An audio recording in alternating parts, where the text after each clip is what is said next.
Whew. What are you doing? Hey, what are you doing? Reading. Reading what? Reading this book I found. What's in it? I don't know, I tripped on it on my way over here, and it looked like really old. Oh, yeah? Can I see it? What? Whoa. Ooh, and stinky, too. What are they? It has these, creepy stories in it. Do you want to hear one of them? I want to go to bed. Come on, let me read you one of them. They're really scary. Fine. Let's hear one. Okay. This one's called The Green Polka Dot Shirt.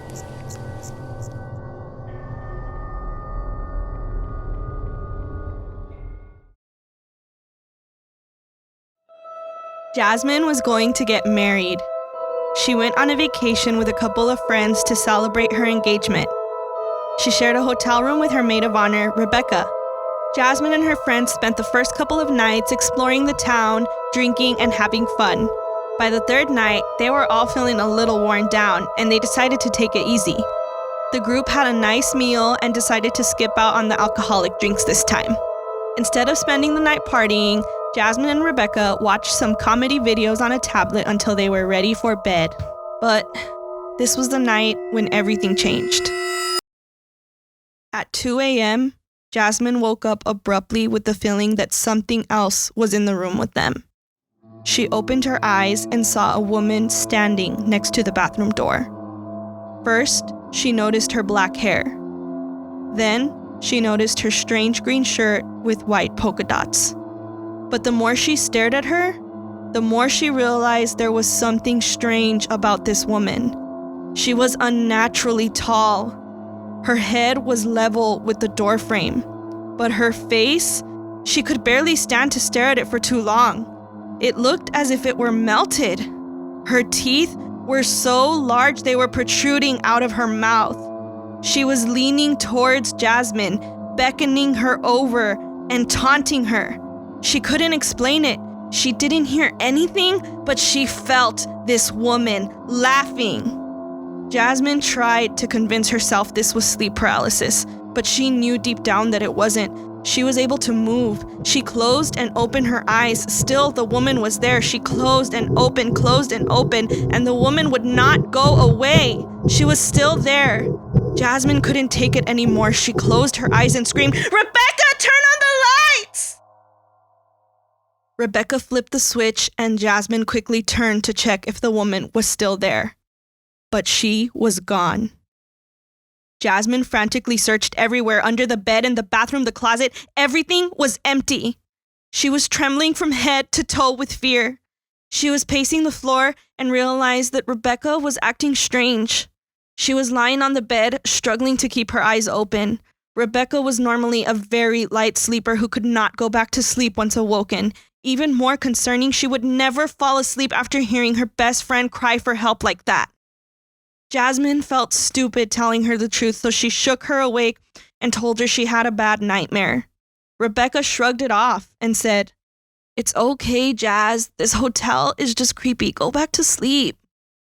Jasmine responded, "No, Becky, it was scary. I saw a woman." Rebecca bolted up and said, "No, don't say it." Jasmine didn't have to say much. She just said, "Green polka dot shirt?"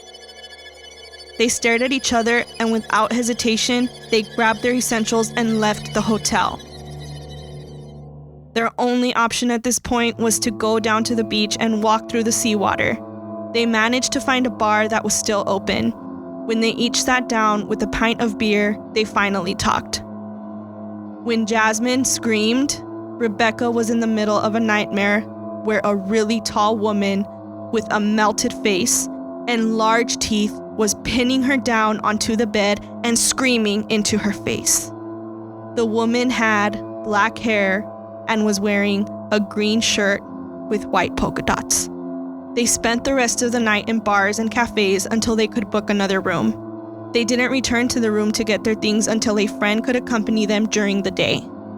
Jasmine still sleeps with the lights on because of how scary the green polka dot shirt girl was.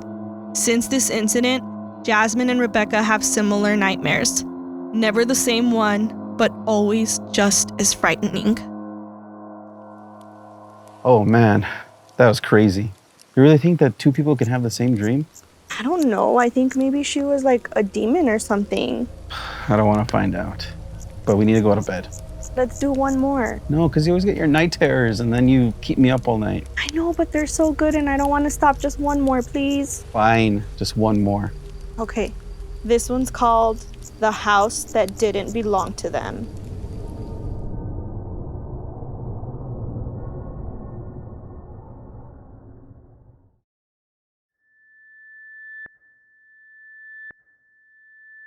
The Downing family moved into the Whispering House 24 years ago in the fall of 1996. They knew they might not be welcomed. Even back then, it was the house of legends and whispers. A haunted house like that never remains a secret in a small town. They'd tell each other stories about the house at sleepovers. They'd scare themselves so much they'd hardly get any sleep. They'd share stories about death, ghosts, blood running down the walls, Ouija board seances, and satanic rituals. Their son Devin remembers the day they arrived at the house. His mom had packed everything into the family car and took them to see their new home. His brother and him were scared to death to step foot inside the looming structure. They were terrified to find out what might be lurking in the shadows. But, unlike the ghosts in scary movies, theirs didn't wait in the shadows. They never tried to hide. Devin can still remember their mom excitedly leading them room to room, the dark hallways and empty room loudly echoing their footsteps. Their grandmother knew of the haunting. She and his mother brought sage to smudge and clear the house that day to rid it of its horrors and cleanse it of its haunted past. They had a Native American ceremony that's traditional in their culture. The funny thing about some spirits is that they just don't want to leave. Some can't.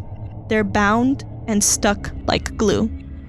It's like the house itself was haunted, all the way down to its bones, soaked into the fiber of every wood board, the wall, and the floor.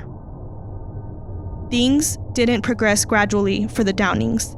The encounters came crashing down on them like a tidal wave on a beach. Devin cried himself to sleep the first night in his new room. He could hear heavy footsteps, doorknobs rattling, doors squeaking open, and heavy footsteps across the wood floors. He could hear every breath of someone that wasn't there. Someone he couldn't see. He couldn't make out if he was trembling from fear or how cold the room felt that night. His mother dismissed it as a bad dream. His brother said he was lying and just trying to scare him. But it didn't take long before the rest of the family believed him, before they had their own experiences. Doors would constantly open by themselves. Cupboard doors, drawers, shelves, windows, everything. Things would be placed somewhere else as if on their own, even if they hadn't been touched. Chairs would slide away from the table on their own as they all sat eating dinner together. Their names would be called out even if they were all in the same room. Screams would be heard, and sometimes ceilings, walls, and floors would be pounded on loudly out of nowhere. They'd hear knocks on doors and walls, kids laughing and singing. Beds would shake and move at night when they were trying to go to sleep. The Downings had a balcony on the second floor that overlooked the living room from the upstairs at the time. It became so normal for them to see the shadow people up there constantly, they almost didn't notice them anymore. But everyone else that would stop by noticed. They'd ask who was upstairs and panic a bit when they learned about the shadow people. Devin's parents eventually closed the balcony to become a storage room. His mom once told him, "Well, at least you can't see the people upstairs anymore." She claimed they needed the storage space, but Devin knew it was partly for blocking that view. A year after they moved in, Devin had gotten one of those big old bookshelf boomboxes for his birthday. His mom was cooking lunch for him and his friends on the main floor. They were all excitedly jabbering away. Devin's bedroom sat right above the kitchen back then. It was quiet enough for them to hear the heavy footsteps creaking across the floorboards in his room. Everyone froze. His mom looked up at the ceiling and said, "Well, I guess someone's visiting." They could hear things moving about, and Devin's boombox clicked on to a low radio static, even though he barely used the radio function on it. The volume slowly intensified until it reached a deafening roar at maximum volume. All of his friends were wide-eyed and frightened. Devin was shaking. His skin broke into goosebumps as his blood ran through his veins like ice water. His mother wanted him to shut it off. He didn't want to look like a chicken in front of his friends, so he crept up the stairs. He had just made it to the top of the landing that led to his room when the radio static was interrupted by voices through the white noise. He couldn't make it out, but a scream came through the speakers when he entered his room. He ran in, knocked over the stereo, and slammed the button to shut it off. His mom heard the crash and screamed, "Devin, are you okay?" Devin was scared half to death, but he was fine. All of his friends left. It was the talk of the school lunchroom that entire month. They didn't have to make up scary stories anymore, not when there were scarier things happening in Devin's home. Devin lived in the house for 8 years and it never stopped. No one was ever harmed physically, but he'll never forget the shadows or the people you could see plain as day, or the voices or watching things move on their own free will. There are people that still refuse to enter the house. There are people that have entered full-blown skeptics and left as terrified believers. Devin's parents still live in the house, and he still hears and experiences many cringeworthy things when he visits. Devin admits you have to learn to live with them, the not-so-scary ones at least. Some are stuck, always there, unable to leave. After all, it's their home too. They are ingrained into the very wood, the structure, all the way down to its very bones. They belong to the house, and it belongs to them.